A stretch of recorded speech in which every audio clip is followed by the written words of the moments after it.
mga katok-katoks. Kami ay sa inyo'y kumakatok sa inyong mga tahanan upang sama-sama tayong makilahok. At makinig ng isang importanteng usapin sa ating bansa. Ako si Katoka Ari. At ako naman, si Katoka Jean. Dito lang sa Live, Love, and Listen with AJ. Kamusta? Sa araw na ito ay ating pag-uusapan ang isang bagay na walang katapusan. Ano ito? Ang edukasyon. Marami ngayon, mas dumadami pa ngayon ang mga mag-aaral. At kasabay nito, nagkakaroon ng maraming pagbabago, pag-unlad ang sistema ng edukasyon. Sabi nga nila, 'di ba, ang edukasyon ay susi sa kinabukasan ng mga kabataan. Kaya para lang siyang isang libro na hindi natatapos na hindi nagkakaroon ng ending yung pahina sa dami. Tama ka dyan. So, bukod sa mga guru natin, oh by the way, October pala is Teachers Month. So, gusto ko lang batiin lahat ng mga kaguruan natin sa buong mundo ng Happy Teachers Month po. And going back, so bukod sa ating mga guro, pati na rin ang ating mga magulang ay mayroong papel na ginagampanan patungo sa kinabukasan ng isang kabataan. Ang edukasyon ay hindi basta nag-aral ka lang okay na to. Hindi. Ang edukasyon ay isang proseso. It's a long process. Alam mo ka, partner, sabi ni Nelson Mandela na ang edukasyon ay isang makapangyarihang sandata upang magkaroon ng pagbabago sa mundo. Pero paano nga ba tayo magkakaroon ng pagbabago? At paano natin magagamit yung makapangyarihang sandata na yun kung laging merong mga humahadlang sa daan? Sabi nga, di ba, education is the key to unlock the golden door of freedom. Pero sa mga bawat pintuan na yun, laging merong mga problema. Paano natin ito pabubuksan? Kaya nga, mahalaga na pag-usapan natin ngayon ng edukasyon. Kasi ang edukasyon ay hindi lang basta edukasyon. Ito ay nagsisimbolize ng pag-asa at liwanag sa mga kabataan. Pero ang tanong, lahat ba ng kabataan ang tingin sa edukasyon ay pag-asa at liwanag? Kaya ngayong araw na ito, ating sama-samang talakayin at pakinggan at pasukin ang mundo ng edukasyon. Tingin mo, tingin ko, tara talk, tara share, dito lang sa Live, Love, Listen with AJ.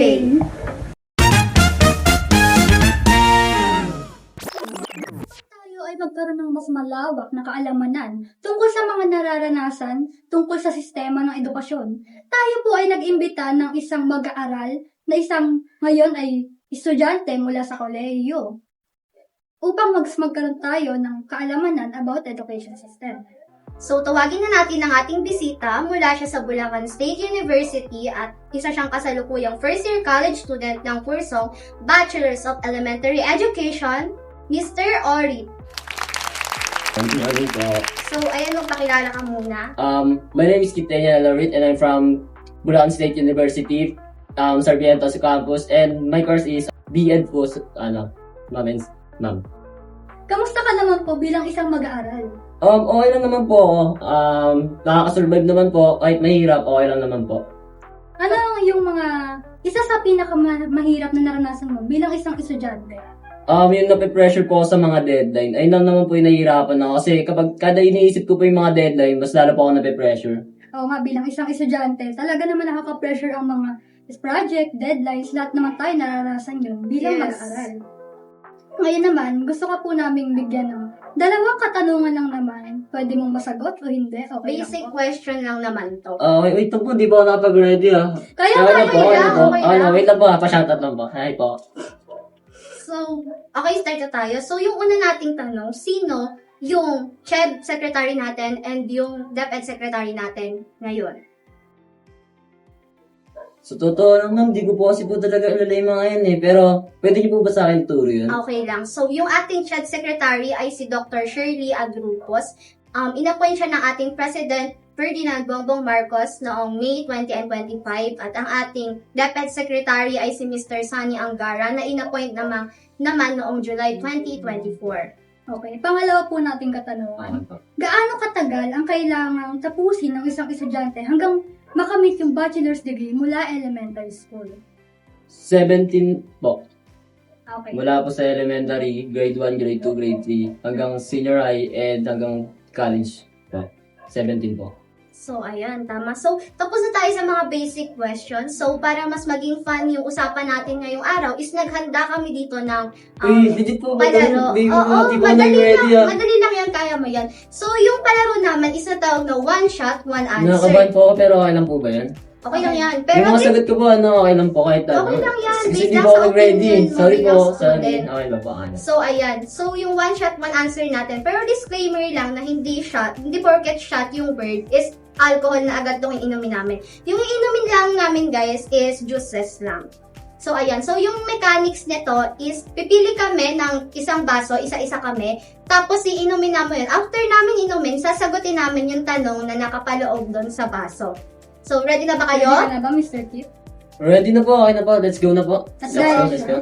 At dahil siya ang ating panauwi ngayon at edukasyon ang ating pag-usapan, Yes. siya ngayon ang ating ka-edo Kip. Wow! So, ayan. Mag-start na tayo. Ready na ba kayo?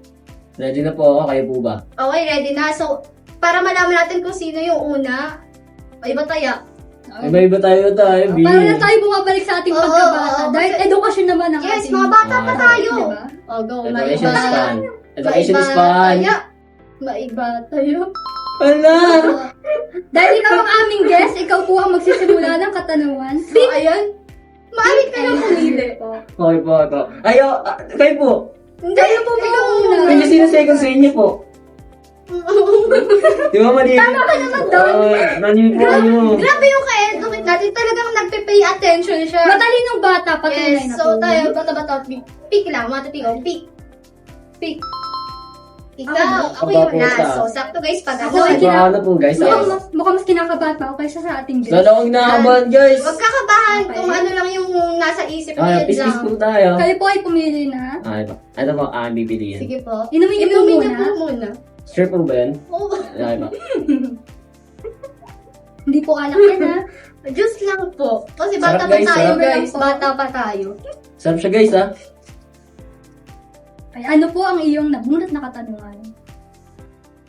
Pakisabi. Ikaw na po magbasa, tapos ako na po magsasagot. Okay, ito po ang kanya nabunot na katanungan. Sang-ayon ka ba sa pagtanggal ng mga asignaturang Filipino sa kolehiyo? Oo o hindi? At bakit? Pwede mo pakita? Para mas maintindihan ko. Okay. Wait lang po ano. Sige, okay lang. Titing ko po na maigi para yung sagot ko po magiging authentic. Nag-iisip lang po siya ng maigi bilang isang estudyante. Yes, based sa experience niya talaga. Para sa akin po, hindi po eh. Mm. Kasi po para sa akin, kaya nga po tayo tinawag na Pinoy kasi yung language po natin is Filipino. So, kailangan po natin ipagmalaki yung pagiging Pilipino po natin. Kung gagamitin po natin yung ibang language po, para sa akin, parang tayo. Para tayong nagpapasakop sa iba.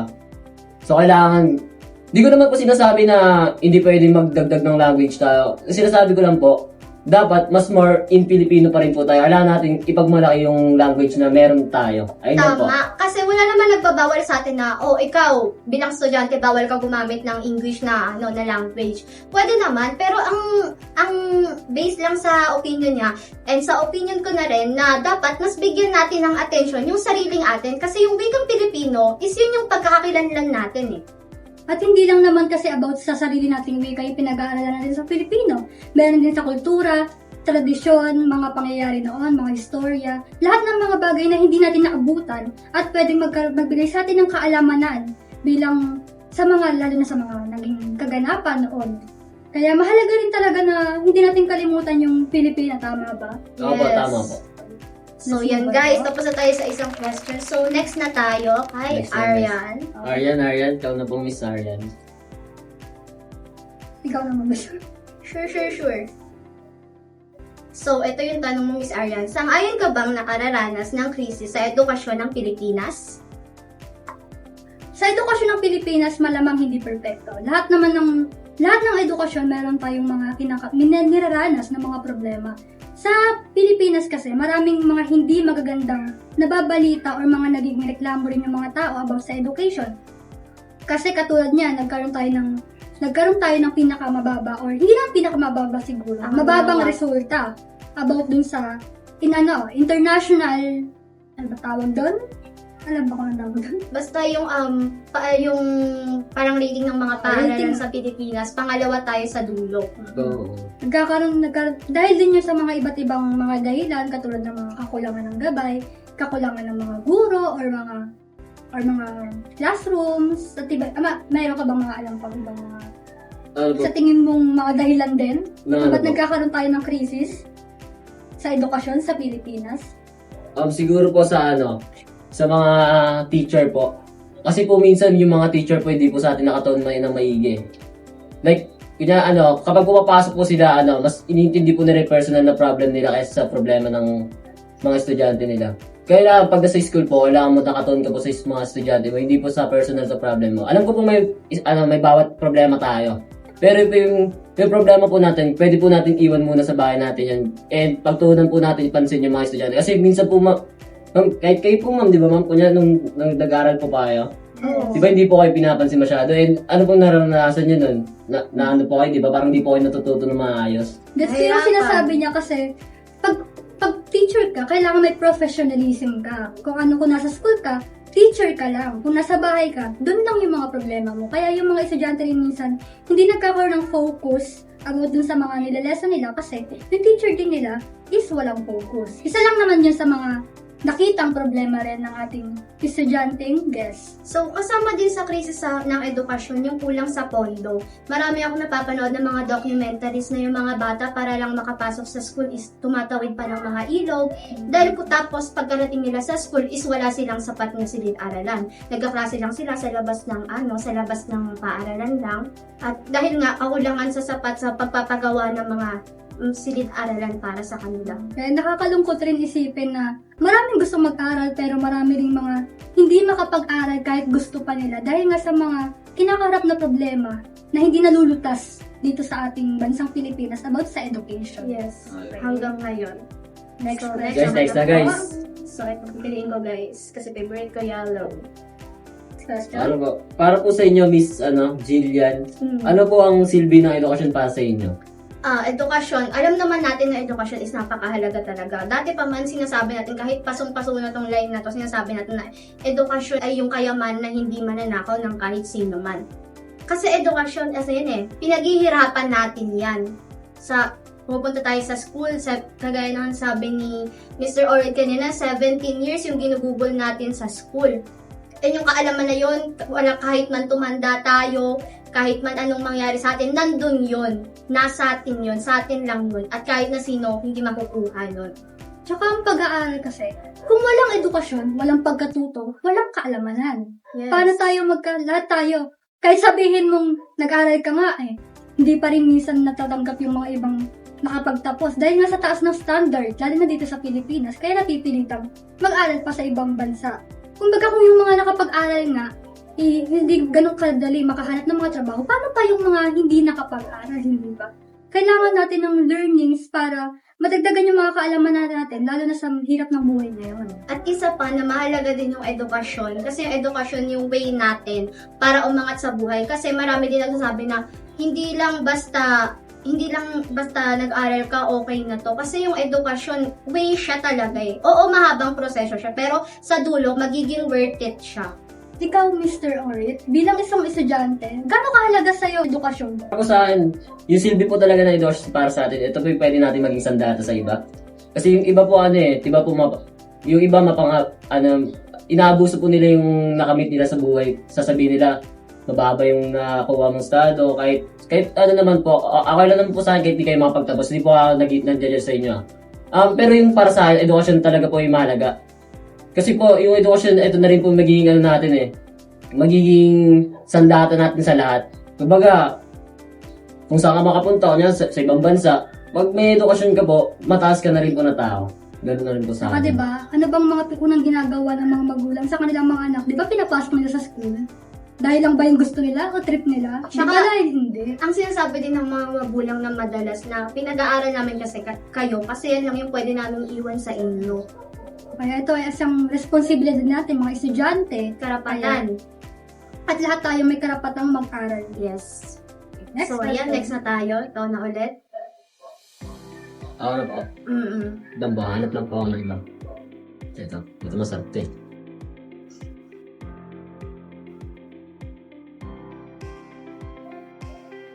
Shot puno. Saka mababasa ka. Shot po no guys, wait lang guys. Sige, kayo na nga po para sa kanina. Kaba. Okay. Ang question ulit para kay Miss Lizzie. Sa panahon ngayon, At sa iyong palagay, karapatan nga ba ang edukasyon? O ito ay isang pribilehiyo na lamang? Privilege. Para po sa akin ngayon, sa palagay ko po ngayon sa panahon na ngayon, para po sa akin, karapatan po talaga yung edukasyon para sa isa. Bawat Pilipino po, bawat tao, kailangan po talaga, may karapatan po mag-aral at makapagtapos ng pag-aaral. Kasi, di naman po siya pinagdadamot pero, kasi yung iba pong gobyerno talaga parang pinapakita nila na pribilehyo na lang po talaga yung education kasi dahil po sa tuition. Yung iba naman po magulang kasi hindi po talaga kaya mag-provide ng mga mga kailangan Pero kung sakaling ililibre po ito, hindi naman po sinasabi ko lahat na makapag-aral. Pero kung sakaling gagawin nilang libre lahat, why not po, di ba? Lahat po talaga tayo makakapagtapos at makakapag-aral na mabuti. At Ayun lang dapat ang edukasyon ay para sa lahat. Pantay-pantay, walang mahirap, walang mayaman. Yes. Hindi dapat yung binabase sa estado ng buhay mo kasi kung gusto mo mag-aral, dapat mag-aral ka. Hindi yung tipong kung sino pa yung mga may kakayahan mag-aral, sila pa lalo yung pinapataas. At yung mga may hirap or walang kakayanan, iniiwan nila sa ere. Na gusto rin naman nilang matupad yung mga pangarap nila at makapag-aral katulad ng mga nasa taas. So sa papel, karapatan naman talaga natin na mag-aral. Pero sa realidad ng buhay natin ngayon, nagiging pribilehiyo na lang siya. Kasi oo, merong mga state universities na mga free. Pero pagka pumasok ba tayo doon, free ba? Wala ba talagang Iba't babayaran? iba pa rin ang gastusin. Paano natin yung sa mga araw-araw? binabayaran nating handouts, mga pagkain, pamasahe? Kaya nagiging pribilehiyo na lang yung pag-aaral na para sa mayayaman na lang. Kasi oo, kung buo yung loob mo na mag-aral pero kulang kayo sa finances, so parang nawawala lang din. Kaya nagiging privilege na lang siya. Okay. Next question. Ikaw na. So, ito yung tanong mo, Miss Arian. Naging epektibo ba ang implementasyon ng K-12? Ako personally kasi, para sa akin, meron siyang negatibo at positibong epekto. Naging positibo siya lalo na simula yung nagkaroon ng COVID-19. Naaalala niyo ba yun? Yes. Nagkaroon tayo ng COVID-19, sino pinaka naging kawawa? Yung mga inabutan ng college. Isipin niyo naman, online, modular yung pagiging college nila. Which is, sabihin mo matalino kang tao. Pero sapat ba yun para sa experience mo na natuto ka lang sa online or modular lang, na binabasa mo lang? Minsan nire-research pa natin. Halos lahat naman talaga kinailangan ng tulong ng research yung panahon na yun. Hindi lang sa COVID-19 naging epektibo rin siya or positibo para sa akin kasi yung mga taong hindi ganun ka bibilis matuto, Yes. nagkaroon din sila ng pagkakataon na mas ma-enhance yung skills nila at mas dagdagan yung kaalamanan nila based dun sa gusto nilang kunin. Pero naging negatibo rin siya lalo na sa mga magulang dahil nga pakiramdam nila is mas napagastos pa sila dahil hindi naman lahat may kakayanan makapag-aral ng mga anak. Minsan, kaya lang nila elementary, kaya lang nila patapusin ng high school, hindi lahat kayang patapusin hanggang college. Kaya parang nahirapan sila na kung yung hanggang grade 10 nga lang, mahirap na pagtapusin Tapos dadagdagan mo pa ng dalawa pang more taon or college pa, di ba? Opo. So, dagdagan ko lang sinabi ni Aryan, yun nga, yung about sa implementation ng K-12 is hati talaga siya. May advantage and disadvantage. So, yung sa advantage niya is parang na-ready tayong mga mag-aaral like sa mga research. Diba? Kasi alam naman natin na dati yung research sa college na agad natin yan, parang nasya-shock tayo, naku-culture shock tayo sa college na, may ganito pala. Pero, dahil sa K-12, parang nabigyan tayo ng way na parang, familiar na tayo kung ano yung chapter 1, chapter 2, chapter 3. Pero yun nga, yung sabi ni Aryan na sinabi ng mga magulang na, parang, dagdag ano lang yan. Mas maraming disagree na magulang. Mas parang dagdag gastos lang. Aminin ko na isa ako sa hindi natuwa sa K-12 nung una kasi sabi ko, imbis na, di ba, 2 years siya, imbis na second year college na sana ako, is kailangan ko pang punan yung 2 years sa senior high school. Pero after ko matapos ng senior high school, na okay lang pala kasi kada strand is align siya. Parang stepping stone siya sa gusto mong course. For example, humanities and social sciences. Connected siya sa mga gustong mag-lawyer, mga mag-psych, gusto maging psych, and mga teacher. So, parang naging advantage siya sa akin nung natapos ko na siya. Ikaw bilang isang estudyante, Mr. Kid, mas agree ka ba na nagkaroon ng K-12 o mas agree ka dun sa dating curriculum lang? Mas agree po ako na may K-12. Kasi po, mas sinuhubog niya po yung tao papunta sa pangarap nila. Yes. Like, kunwari po, sinabi nyo nga po, stepping stone po siya para maging, para may matutunan ka sa pangarap o gusto mong course na kunin sa balang araw. Connected siya. Connected po siya. Para po siyang way, kumbaga. Way po mas- siya papunta sa pinamalapit mong pangarap. Kasi yung iba po, Yes. di ba may nalilito pa po? Kanyari, pag grade 10 ka po, hindi ka pa nga po sure kung ano yung kukunin mo eh. Minsan is no Kaya po choice na lang. kaya po ginawa yung grade 11 tsaka 12 para dun din po siguro, para mahubog po tayo at malaman po natin kung ano ang magiging, magiging future po natin. Also, para makapag-decide tayo na, makapag-isip tayo, ito ba talaga yung course na gusto ko? Kasi ang mga estudyante ngayon nape-pressure, parang kung ano lang ang mapili nila. Parang, Like, share ko wala, lang. financially. Share ko lang yung isa kong kaibigan. Ano siya, nung senior high school, ang pinili niyang strand is arts and design kasi yung daw yung maikli yung pila. So, parang stepping stone natin siya, pero ang nangyayari, parang hindi tayo sure, kaya parang sa dulo, ang nangyayari na lang, tayo, na pipilitan tayo i-take yun kasi yun na yung nasimulan natin eh. Hindi na natin sineseryoso yung parang Oo. buhay natin after na feeling natin okay na yun. Okay. So, next na tayo. So, ako na pala, guys. Gusto na pala.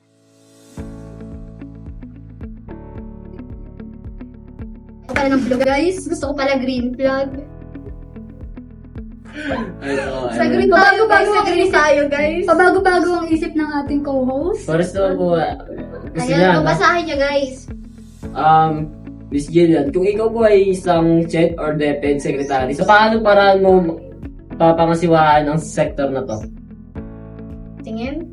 Sige, nalito ka po ba? Sorry po. So, yan. Kung ako daw isang CHED or DepEd secretary, so paano paparaan ko daw papangasiwaan yung mga sector? Papangasiwaan ko yung bawat sector na hawak ko sa pamamagitan ng pagtatatag ng mga batas kasama sila. Syempre, hindi lang naman kasi ako yung dito, yung nagde-decide, hindi lang para sa akin. So, gusto ko rin kunin yung opinion nila na, maganda ba to para sa, natin, para sa mga mamamayan natin?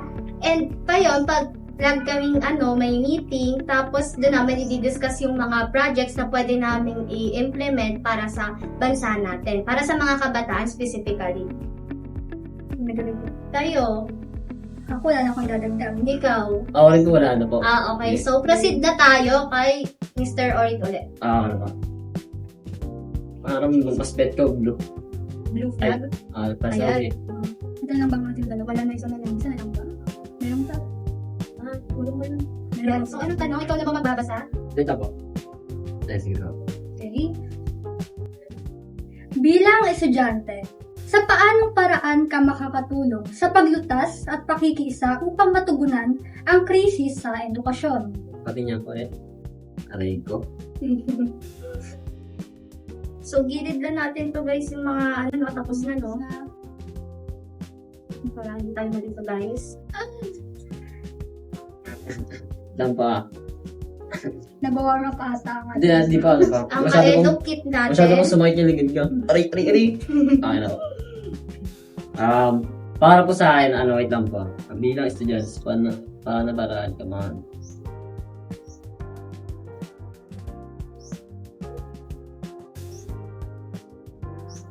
So, hintayin lang natin siya, guys, kasi talagang Just relax. niya, guys, eh. Okay na ba? Nagre-reflect. Okay na ba? Para po sa akin, bilang pong estudyante, makakatulong po ako sa pagtugon para maiwasan po natin yung crisis sa edukasyon is sa gagawa po ako ng student community po na di naman po sa panghihingi ng panghihingi po ng kunyari ng mga tulong. Parang kumbaga everyday po napapasok po tayo. Pwede po tayo mag-ambagan ng tig-5 o kaya tig-piso. Kahit parang siyang solicit kumbaga. Pero hindi po siya totally na solicit. Kumbaga ayun po, magiging fund po natin siya. Tapos every time na may mga estudyante po na kailangan, like kunyari, kailangan po nila ng kunyari, notebook, wala po wala pong pambili yung mga nanay nila, wala po silang mahingian, pwede po sila manghingi po sa atin. Like, kunyari, para po yung hiningi po natin pound, para po sa lahat. Parang siyang organization. Opo, ayun nga po, student community po. So karamihan kasi ngayon sa mga kabataan natin ngayon is gumagamit naman ng social media, di ba? So, inat na gamitin natin yun para sa magandang paraan, kagaya yung sinabi niya. Opo. Or pwede rin tayo mag-post doon in a good way, ha? Mag-post ng mga nararanasan nating problema sa edukasyon. Tapos, syempre, social media yun. Sino bang tao walang social media ngayon? So, possible na makarating yun sa pamahalaan natin and mabigyan yun ng solusyon. Diba? Dahil ang social media ngayon, malaking tulong na. Dahil nakakaabot lang siya hindi lang dito sa bansa natin. At nagagamit din para makipag-communicate sa iba't ibang tao sa sektor natin. Powerful ang Nakakatuwa social naman media. Universal po talaga yung social media. Yes. Nakakatawa naman ang ating guest dahil may malasakit siya sa mga kapwa. Oo, Grabe talaga ka-educate natin, guys. Palakpakan natin to, guys. Pero hindi pa last dahil meron pa pong dalawa. Meron pa at last kamayang to na lang, sasagot. guys. Di ba po sila ikaw na tapos, ba, guys? Arian? Tapos- Dahil tag-isa na tayo dito. Sige. Sino? Sige, ikaw na una. Sabi ko kaya kayo, ma'am. Hindi. Baka Sige pa. maguluhan eh. Sige pa. So, okay na. So, ang tanong mo, Arian, kung ikaw ay isa sa mga mambabatas, ano ang batas na ipapanukala mo para sa masolusyonan ang krisis sa edukasyon? Ano ka? Actually, hindi naman na... For me, ang gusto ko lang naman para sa current na nakikita ko ngayon sa mga estudyante, mas gusto ko yung magpatupad ng ano ba? Pwede bang ikaw muna? Sige, so ako muna yung unang sasagot, guys. Kung ako, yung ipapatupad ko siguro is yung pagpapatupad pa ng mas maraming scholarship. Well, oo, meron naman na tayong mga scholarship ngayon, pero kulang. Hindi siya para sa lahat. At kasi, Limitado lang kasi siya ngayon. oo, limitado lang yung budget natin eh. Kaya ang nangyayari, meron pang entrance exam. Pag nakapasa ka, edi bibigyan ka ng scholarship. And kapag hindi. So, paano naman guys yung yung mga walang kakayanan na makapasa para doon? So, titigil na lang ba sa pag-aaral? So, bali ang gusto ko guys is magtayo ng scholarship yung government natin na para sa lahat. Open para sa lahat. Minsan kasi yung scholarship, minsan nagiging unfair din para sa iba dahil hindi naman lahat ganun katalino. Dahil naiintindihan mo na merong average na hinahanap para maging worth it yung scholarship na kukunin nila. Pero paano naman yung mga masisipag lang pero hindi talaga ganun. Hindi talaga na kinakaya yung grade level na hinahangad ng mga gusto ng scholarship. Diba parang naman sila? Sumusuko na lang sila minsan dahil nga sa kahirapan ng buhay dahil hindi nila kaya yung gastusin sa paaralan. Kaya nakawala na lang sila ng pag-asa. Dapat bigyan din natin sila ng pag-asa na kahit hindi man sila ganun katatalino o hindi ba ganun kataas yung level nila, is may chance pa rin sa kanila para matulungan sila na umangat din sila sa buhay nila. So, hindi naman sa na pagiging lumalaban sa government natin. Pero, nakakalungkot lang isipin na sa college na tayo, meron pa rin tinatawag na backer. So, ang nangyayari, yung mga taong deserving talaga sa scholarship is hindi nasasali. Kasi pinapasok, nakakilala kita, sige papasok kita sa scholarship. Nakakalungkot lang guys, kasi sana maging patas tayo. Sino pa yung mga nakakataas, sila pa yung mas natutulungan. At yung mga Yes. nasa lowest na nga, yung hindi na nga kinakaya, sila pa yung mga naiiwan Lalo pang dun sa bumababa. pinakababa. Kaya, nagiging problema rin talaga dito yung mga politics, government. Yes. So, ayaw man natin sabihin yun, pero Maging totoo tayo dito guys. practical lang tayo, yun talaga yung karanasan natin ngayon. Ikaw, meron ka bang gustong idagdag? Wala na po nasabi na po Wala. natin. Okay, Sige so, po. so guys, Okay, for the last na last to one. guys. Hala, nabasa na siya, Nabasa B. siya, guys. Hala, nabasa na siya, B. Okay. Kaya pa to. Ano Kaya pa pa na guys nagbabasa. Sang-ayon ka ba ang bawasan ng 1 taon ang kolehiyo? For the last question, guys. So, para sa akin guys, hindi ako sang-ayon na bawasan yung taon sa kolehiyo. Kasi yung 4 years, parang ayun na, parang naka-ready na lahat eh. Parang step by step para sumakses ka kung baga. Ganun, diba? So, sa first year, parang basic lang muna, basic na mga knowledge, and alam naman natin na sa third year is mayroong thesis. Tapos kaming mga BEd students is sa fourth year is magkakaroon kami ng demo teaching. So, para sa akin guys, matagal siya, oo. Pero, ito kasi na yung nakasanayan na natin. So, parang babawasan pa ba natin para mapadali? Oo, mapapadali siya. Pero parang hindi ba kulang yung taon? Kasi parang 4 years talaga is, ito talaga yung pinaka-ano natin eh. Standard po. Standard, yes. Saka Na kasi, years sa college. Mahirap na kasi siya yung paiba-iba dahil na-implement mo na siya eh. Kumbaga, ayun na yung alam mo eh. Tapos pag binawasan mo pa siya, parang lalo pa siya magkakagulo dahil magsasabay-sabay yung mga dapat nasa taas na level. Sasabay pa yung mga nasa baba dahil lang mababawasan ng isang taon na kolehiyo. Parang imbis na mas mapaganda siya at mas mabawasan yung problema, parang mas magkakaroon pa siya ng pagkakagulo. Tsaka dapat sa una pa lang, bago pa lang nila naisip yun, alam na talaga nila na sure na sila doon. Hindi yung magpapabago-bago pa tayo ng isip kasi nakasangayan na eh. Tapos, parang ang unfair lang sa iba na yung mga nakagraduate na 4 years talaga yung ginugol. Ang unfair sa mga tao kung babawasan nagiging gagawin 2 years or 3 years kasi yung mga nakagraduate ng 4 years is kompleto yung lahat ng lesson na na-tackle sa kanila, na-discuss sa kanila. Pero yung sa atin, di ba parang mamadaliin, babawasan yung mga lesson na hindi na kailangan pero sa tingin nila hindi na kailangan pero sa ating mga mag-aaral is kailangan pa rin natin yun. Tsaka sayang din yung mga sakripisyo ng mga talagang pinaghirapan na makatapos ng 4 years. Yes. Tapos yung iba parang ganun lang. Di ba? Pinaghirapan mo yun tapos yung iba makukuha lang nila ng ganun. Hiling-hiling mo yun na sana dito ka na lang, tapos ka na. Opo. Ikaw ba, bilang isang estudyante, mas gusto mo bang babawasan ng isang taon ng kolehiyo or mas gusto mo na yung ganitong sitwasyon? Para po sa akin, 3 years is enough po. Bakit? So, siya No ibalik need to ka. explanation na po para doon. Kasi para po, feel ko po, mas nape-pressure po tayo sa pagtagal ng year po natin sa pagiging college. We Okay, respect. so explain. We Ano mo respect naman that. yung opinion na yan? Magkakaiba tayo Yes. ng opinion. So yan guys, naubos na natin yung 15 cups. Grabe no? So anong na-feel niyo after ng discussion natin? Ano po, normal lang po and masaya po kasi nakasama ko po kayo. Thank you po sa Yes. pag-invita sa akin. Kamusta naman yung mga tanong mo? Anong mga natutunan mo dun sa mga, or mga bago mo pang nalaman about dun sa mga tinanong or katanungan na natanggap mo? Okay lang naman po sa akin and and thankful po kasi may mga ganun nag-ready po kayo sa mga ganito and nag-effort po kayo sa mga ganito. Yes, sa pala po parang- natin and thank you rin po kasi in-invite niyo po ako. Parang nagkaroon yung ka-educate natin ng realization sa mga pangyayari sa edukasyon. Kasi dapat guys talaga aware tayo kasi students tayo eh. Diba? Yes po, Politically aware nga tayo. So ito pa kaya sa educational system eh nandito tayo mismo. At kaya nga sabi nga natin, yung education hindi natatapos yan. Kahit tumanda ka ng tumanda, laging may mga bagong generation na susulpot dyan. Yes. Hindi yan tipong mawawala lang ng parang bula. Kahit ba doon ka na sa kabilang buhay, may edukasyon pa rin. Kahit sa Kaya ibang talagang- bansa guys, may Kaya edukasyon. talaga kailangan, hindi yung mawawala sa mga iniisip natin at kung paano natin malalagpasan yung mga education system ng mga nagiging problema natin sa bansa natin. Hindi ba natin kayang ayusin sa sarili natin? At least meron tayong mga nasasabi na nakakatulong sa iba upang maunawaan nila yung mga nagiging opinion ng ibang tao. Kahit magkakaiba-iba ba ng opinion yung mga tao na yun, makikita nila kung ano yung mga nagiging reason kung bakit ganun yung mga Like sinasabi. education connected to sa ating buhay. Yes, kumbaga, yung ginawa natin ngayon na talk is parang freedom of speech kasi naglabas tayo ng mga opinion natin sa about sa education, di ba? And guys, opinion lang po namin yun. Yes. Wala po kami, disclaimer, wala kaming Hate po, wala po pinapatamaan kaming hate sa or police. something. Yes. So, ayan guys. So, grabe, parang itong araw na to, parang puno ako ng realization.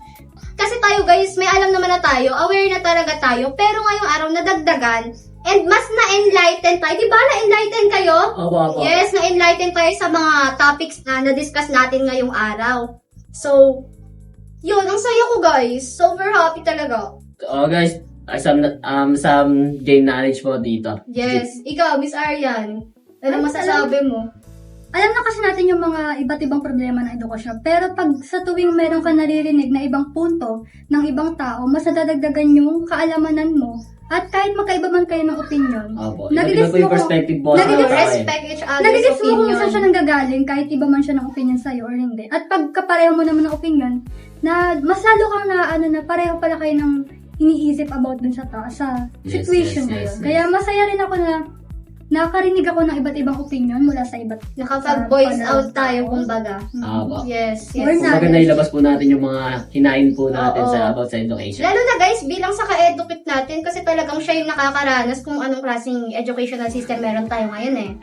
So, yun lang guys. Ito na namin tinatapos ng aming podcast. ng aming podcast, no? So, guys, please wag tayong maging pipe.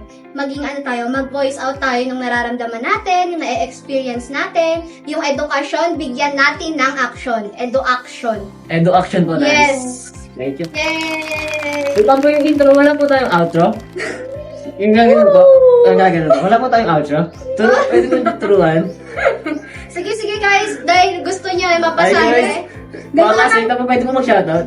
Mga shoutout Sige, sa mga mag-shoutout classmate ka ko muna. dyan. Nice, nandito na ako sa TV man. Yan, Ay, di ba? mo. Ituturo ko sa'yo. Okay po. 1, 2, 3, go. Tingin mo. Tingin mo. Tara, talk. Mag-ano tayo, mag-umpugan ng ulo. Kasi talk, di ba? May Apa. tunog. Tara, talk. Tara, yun talk, po. tara, share. Oo. Tara, talk. Tara, share. Share, Tapos, Ay, ba. dito lang sa Dito lang sa... live, love, Live. and listen. And listen. JJ. And AJ. Okay ba? Let's go po. Let's do it po together, 1, 2, 3. Wait lang, guys. Pwede ako. 1, 2, 3, go. Tingin mo. Matiin ka. Tara, shirt. Tara, Tara, talk. talk. Ay, tara, talk. Ito po si tawa ng tawa, mami. What's up? 1, 2, 3. Miss P yan, hindi Dali ba? na. 1, 2, 3, go. Tingin mo, tingin ko. Tara, talk, tara, share. Dito lang sa Live, Love, and Listen with AJ. Thank you, guys.